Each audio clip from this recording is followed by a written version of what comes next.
For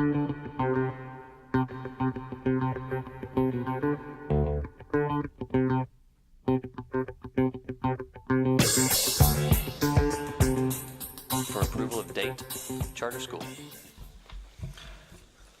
Mr. McMahon, Dr. Green, and members of the board, DeKalb Academy of Technology and Environment Charter Schools, Inc., DATE, has submitted a renewal petition to the DeKalb Board of Education and the DeKalb County School District to renew their charter contract to continue educating DeKalb County students.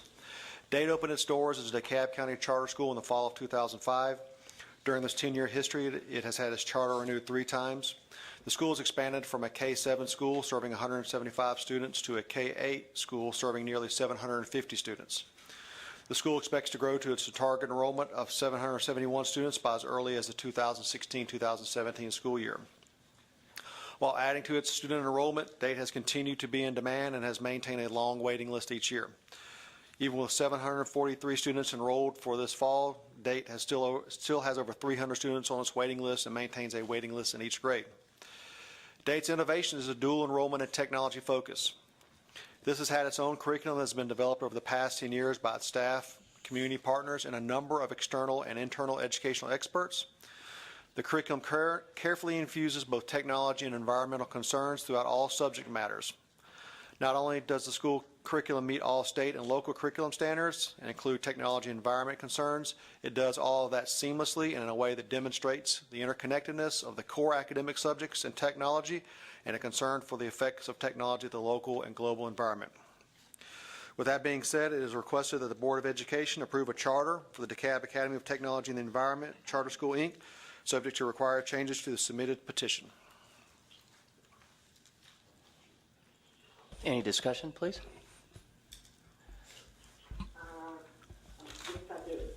Ms. Turner, we recognize you. Okay, thank you, Mr. McMahon. I just have a general question as I looked over both the renewals for the charter. My question, Mr. Arnold, is this. When the petition is reviewed by the team and you find various areas and they either need improvement or does not meet requirement, are those schools, is it just noted in a report or is accountability in place to make sure that between now and the next time the petition is up for renewal, that that school has implemented those things that did not meet the requirement this go round? Ms. Turner, that is correct. There is a review process and an expectation that those areas be addressed.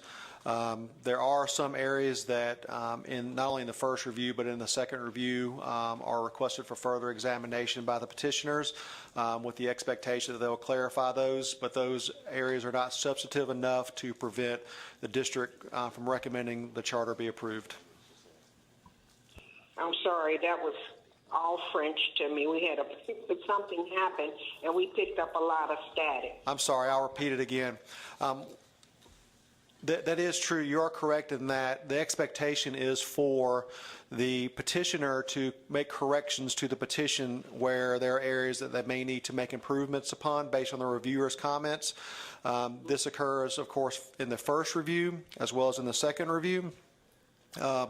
But the areas that have been noted and are examined by the reviewers are identified as not being substantive enough to prevent or to delay the district from moving forward with a recommendation to the board that the petition be approved. Okay, if I understand you correctly, that in reviewing it, the team may have determined while it did not meet the requirement, it is nothing to keep them from moving forward.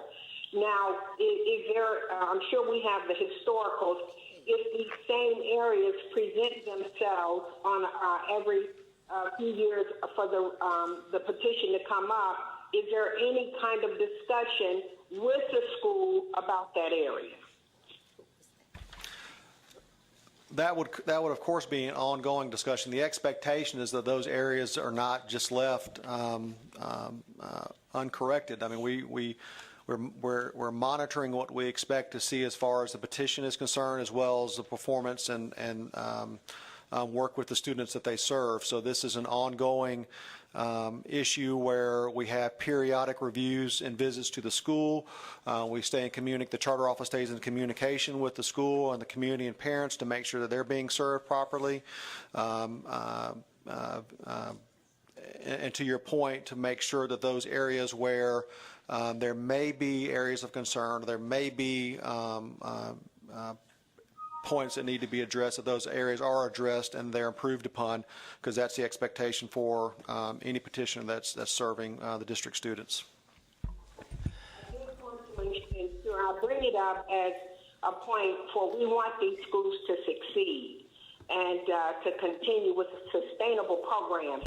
And so as I read them and I saw those areas, it provoked that thought for me, and I discussed it, I think, back on another petition with Dr. Boza.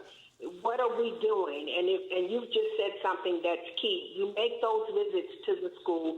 You are having dialogue with those parents and with the administrators to ensure that these things are taken care of to sustain those schools and to have them to be viable and successful. So thank you for answering that question. Thank you, Ms. Turner. Dr. Irwin, and then Mr. Jester. I had a general response about the when the petition is filed for renewal.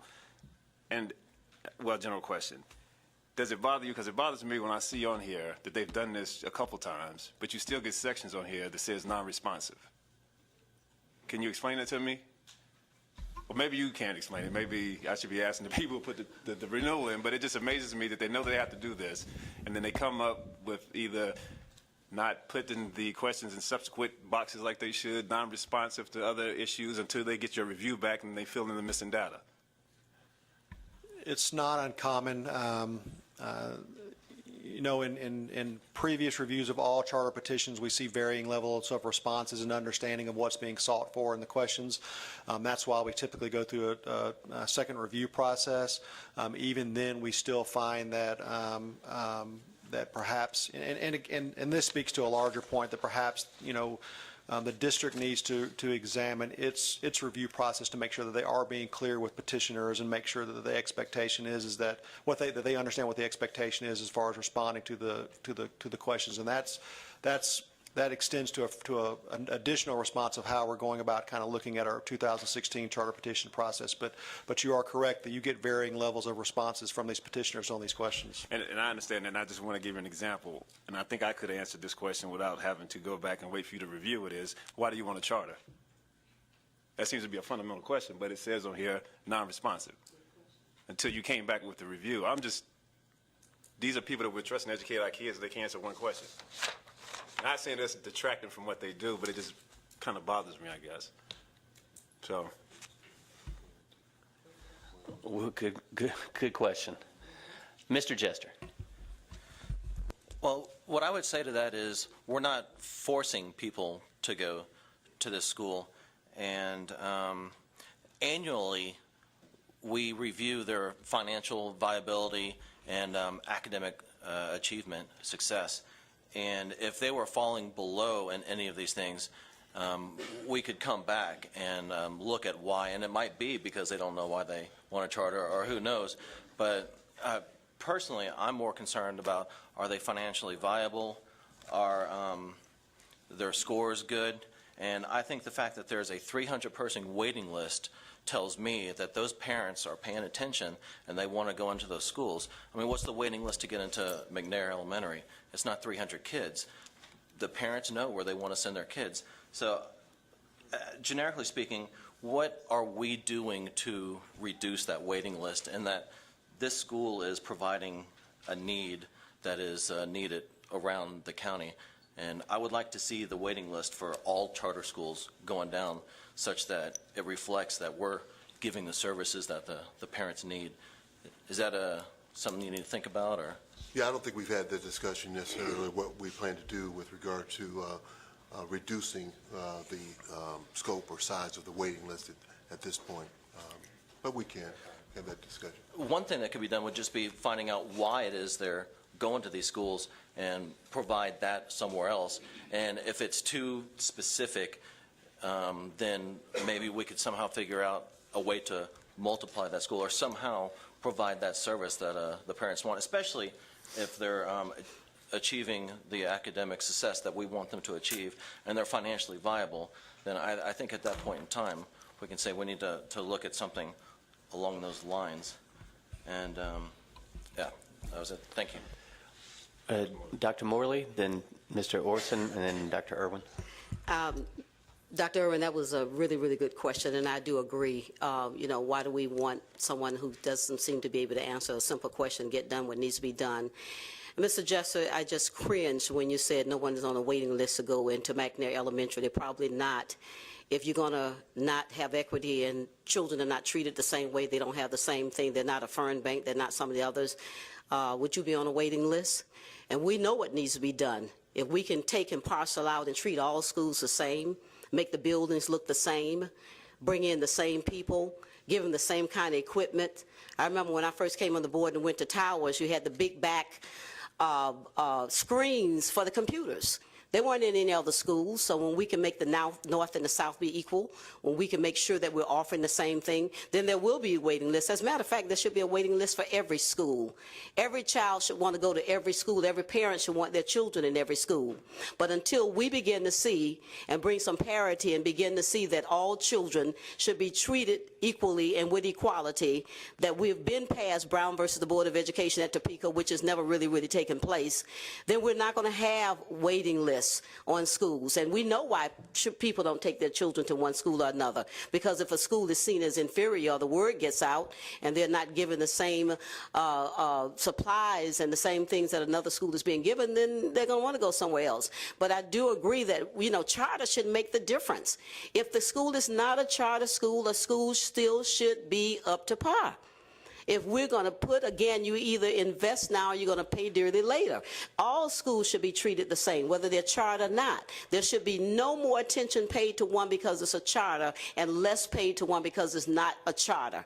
Every child matters.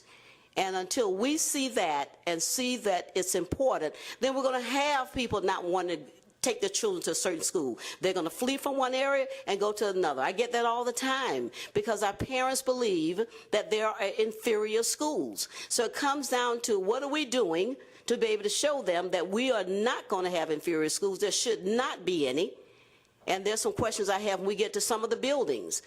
If you're living in what's called the ghetto and you're not putting any more into it and you're living up, instead of Bankhead up in Buckhead, there's going to be a difference. There's a great difference. All you have to do is ride through it. And so I think that we have to be cognizant of the fact that just not enough attention has been paid to these areas. And I think it's a slight when we talk about, well, that school, nobody's over there. What is that saying to the parents and to the children that are in those schools?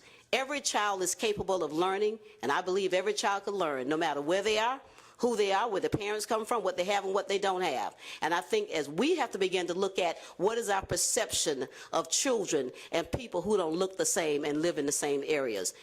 Great question. We do need to start looking at, and I agree with you, that we have to begin to say, do we need to have a different process and the way we're looking at these schools to make sure if they're not up to par, they're not asking the questions or answering the questions the way we need for them to do, or the explanation is not up to par and it's subpar. And mediocrity should never stand. I think that we have to begin to look for exemplary in everything that we do, excellence in everything that we do, not perfect, excellence in everything that we do. So that might be something, Dr. Green, we might need to look at, at some particular time. Yeah. And I think that, again, we make mistakes, but we can begin to look at it. Now the question is being raised by Dr. Irwin. Why don't we begin to look at it and see what can we do? We're not expecting overnight, but at least recognize that all children are important. I don't care where they come from and who they are. And all parents are important too.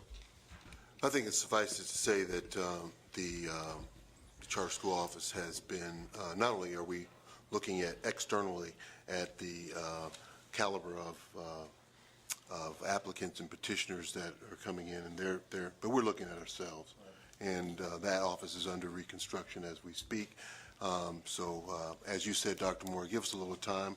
We're not trying to do everything at once, but there are some things that, to your point, Dr. Irwin, that we need to do internally to re-examine our process and and raise the rigor for ourselves in that process. Thank you, Dr. Greene and Dr. Morley. Mr. Jester, quick, and then Mr. Orwin, are you responding? Or Yeah, I was just going to make a quick little statement here. And to Dr. Morley's point, that's the whole point of charters, is to give us a signal of what's working and what isn't working. If nobody can move to other schools, then we would have no idea where parents want to go, what they want to see. But if we allow them to move, then we see, hey, Date's got a waiting list. They're doing something. And you're absolutely right. I would love to give these other schools that don't have the waiting list, give them whatever it is they need. Nothing would please me more than to have a charter school try and open up, but nobody wants to go to it because our schools are so good. That's what I want to see. Thank you. Can I just make one? Yeah, just if you don't mind, Ms. Orson, please, just 1 minute. It just, as an African American, having gone to all black schools when I was growing up, and finally went to schools that were mixed races, we know what's wrong. We don't need a charter school to tell us what's wrong. It's been wrong for hundreds of years. I mean, it's nothing new. We need to have another school, have them go somewhere else, take the kid out the house and put him over there. If a kid is hungry at that house, what makes you think he needs to go somewhere else to show that he needs to eat? That doesn't make any sense. We know what's wrong in every school. We know what's wrong with education. And we need to stop playing games and coming up with all these newfangled ideas, believing that it's going to be any different. You have a headache. You don't need to go somewhere else or to another doctor. If you got a headache, just cure the headache. Give them some medication. We know what's wrong. And I think that's why we play these games with these ideas that come up, and we never get it right with public education because we're always experimenting. And we've got to stop experimenting and get to the root of the problem. There are too many things going on that's saying to us, and we begin to look at certain people and certain groups of people that they are not learning at the rate that they should be. They're far off worse than they were 10, 15 years ago. We have all the newness. We have everything that's there. Something is wrong with the picture. And I'm glad that I don't have children in school right now because I wouldn't want the experiment going on. We don't need to create a school over there to say what's wrong over here. If you can fix it over there, that's what OSD is all about. Fix it over there, fix it here. You don't need to move my child somewhere else to fix them. You know what's wrong with them. If they're not attaining and not getting where they need to do, put the money where your mouth is and do it where it needs to be, right where they are. And parents don't have time for that either. So we need to stop playing games, come to realistic, and look at the fact that our children are suffering right where they are. They shouldn't have to be bused. They shouldn't have to go out of their communities to get a proper education. It has never worked. And we give the people in the South the misconception and the belief and perpetrate a fraud that the only way their children can learn is they have to go somewhere else. No, when we begin to recognize and put our money where our mouth is, educate them where they are, they shouldn't have to get on a bus at 5, 6, 7 o'clock in the morning. They should be able to go to that community school and get what they need to get. So don't experiment. I will not be a part of experimenting with children. I love children and families too much for us to continue to let this go on, and it's gone on too long. And we've got to begin to come back as a district and say, we're no longer going to be a part of this equation that has never worked. 2 + 2 doesn't equal 4 when you have students still not learning, not doing what needs to be done. So I'm not going to buy that we have to experiment, send them somewhere else to be able to see what goes on. thank you, Dr. Morley. Mr. Orson, Dr. Irwin? Just a comment, and Go ahead. I'm just going to piggyback off Dr. Morley, and this is to Mr. Jester. This is probably the second time that you've made a comment about a school in my district, and I'm not going to say my district, but in the southern part of the county, that you feel that they're not up to par, and maybe test why some of them are not. But I've offered to you many a times for you to come down to the southern part of the district and tour our schools. And have you done it? I have not, but And I will. and let me finish. But you continuously disrespect the principals, teachers, and students of these regions. And I don't understand that you cannot get your point across without disrespecting these schools. And I wish you would work on that. So are you happy with the level of achievement? I might not be happy with the level of achievement, but I'm not happy with you disrespecting these schools. Well, and I told you about that before. Something And is going on. And we Something can talk needs to offline. change. We know what's going on. Dr. Morley just told you, and we're trying to work on this, but do not disrespect the schools or these students. Don't label them. I'm not disrespecting them.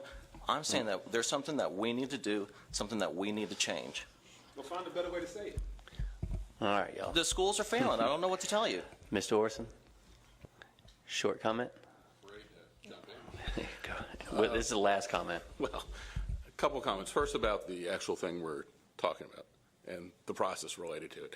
One of the things I'd just offer is I think our process for even renewals seems like it's built from the initial start of the charter. The form looks the same. And I know in other districts there's a more expedited process sometimes, that once a school is established, it's demonstrated results, that there is a level of comfort. And so it strikes me that part of this incongruity may be, hey, we've been doing it, it's been working, and I don't mean to dismiss, sort of justify lack of attentiveness, but I think our process, as we review it, might need to be modified to reflect the difference between something just starting and something that's been in place, and which, based on how it's done, we have been comfortable with. I think that may be a little bit reflected in, I think, even perhaps your question.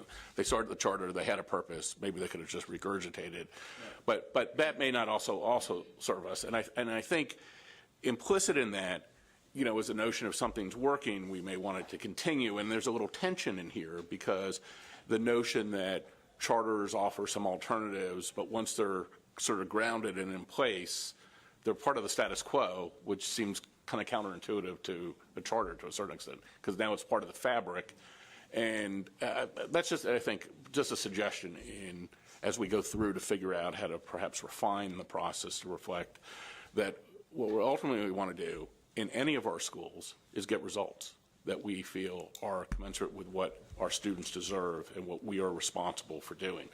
And that leads me to this, with some trepidation, jumping into this larger discussion. But I am one, and I've said this before, so I'll say it again, that I don't think we should make the same investment in every school. I think there are some schools we need to make larger investments because there are challenges that are greater than in other of our neighborhoods. And I think when we reduce our discussion to the same everywhere, that there's a risk that we run towards kind of mediocrity, and that if we don't have if we're not a little fearless in discussing that there are going to be some communities which we layer on the challenges every student face, because I come to the belief that every child comes wanting to learn, prepared to learn, interested in going to school, and somehow we as adults somehow find a way to screw that up at times. But we have to recognize that, you know, poverty creates a barrier. Lack of resources, in addition to poverty, in communities create a barrier that we, I think, have to be prepared to make on our own and in partnership with other communities, and we've talked about this, the kinds of investments so that we give every child the opportunity to have the kind of education they're entitled to and for which we are responsible for providing them. And we have to be honest about those barriers, because if we're not, we end up having the same conversations, talking past each other, and not presenting to our children the opportunities to which I think they are entitled and to which they deserve. One thing I would add to that, and I appreciate the board's commentary on this, I just want to remind you of last month's presentation in which there was a very thorough rollout of what we are doing and are going to continue to do for our schools in the highest need. And I think the price tag on that was about $400 million that we're going to invest in our children who have the highest need. And we're going to do more until we get the results for them and the experience for them that they need. I'm committed to that. Dr. Morley and I have had candid conversations about equity, and equity is not equal. Equity is what is needed. And that is what I'm going to deliver to our schools that are suffering the most. And we expect to see outcomes. Dr. Beasley knows I expect to see those outcomes. Ms. Brixton knows I expect to see those outcomes, and and also Dr. Weaver and Mr. Arnold know that results is really what's going to really determine the success or failure of the work that we're going to do with our high need schools. But at the end of the day, we're going to invest in them, and we're going to and then expect the ROI, which they're accustomed to hear me say. What is the return on the investment? And it's really kids doing better because of what we did. Final comment, Dr. Morley. Final comment. Dr. Green, I really appreciate that, and we have had extensive conversations about equity, and that's what it's all about. Studies show that the average African-American male enters school with high self-esteem. By the time he's in 3rd grade, that self-esteem goes out the door. So we have to begin to look at economic differences. We have to look at cultural differences. And when a board member says that one school is inferior to the other, I'm not going to send my child there, then why you should send those? I think that we have to begin to look at, and I tell parents all the time, a child could be educated anywhere if we just do what we need to do. But we also have to begin to look at our perceptions and how we see people and how we see differences and how we accept them or not.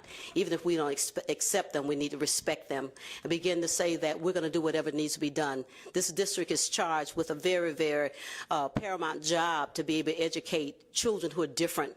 We begin to look at the Clark scenario, 160-some different languages, 160-some different countries, but we're doing what we need to do the best that we possibly can. It's not all incumbent upon the district, but I think that we also have to begin to look at, if we're going to be leaders and we're going to be a part of this, what is our mindset? What do we think about people? What do we think about differences? And how do we lose children? And if we look at anything that happens and has ever happened around, I always go back to Jim Jones. The first people he killed were the children. Do we kill the children and let all else go free? Once you kill the children, you kill a dream, you kill the future. And so no matter where they are, equity has to be there. I will not rest, whether I'm on this board or not on this board, until we have equity. I was a part of the whole busing and forced busing integration that never took place. And still, all these years later, 50-some years later, we're still fighting for the same thing. When do we come to recognize the truth? Economics. We begin to look at cultural differences and say that we're going to invest. Invest. This is the greatest investment that you can ever have for it to go the way that it needs to go. Thank you, Dr. Morley. Yes, ma'am. Ms. Turner, go right ahead. I'd just like to say this. Us is them, and they is us. We're all one. That's what it should be. And I want to put a challenge out because, like Dr. Irwin, I put a challenge out to my colleagues, in particular, McMahon, Orson, and Jester. And I said, come over to activities on our side. And I would love to come to activities on your side because I think it would represent one DeKalb. And I want to say this, we're all privy to statistics. And that's what we talk about our children as if they're statistics and numbers. But we have to make it personal, where we look at Johnny's face and we see Shakina, whatever the names are. It has to become personal. And I'm going to put the challenge out now in front of everybody. Come over to our McNairs. Come over to Browns Mill. Come over to Clarkson. Come over and see what takes place with these children. See their faces. See how they present to school. Meet those parents like we did on the first day of school at Beechcrest Elementary. I say that we have got to come out of the halls of government, if you will, and we've got to come down to those children.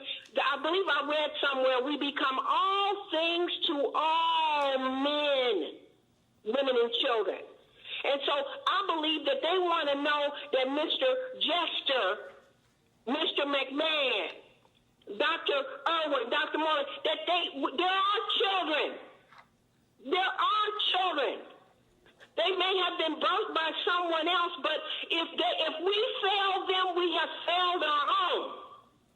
And I want to say this one more thing, and I'm going to be done.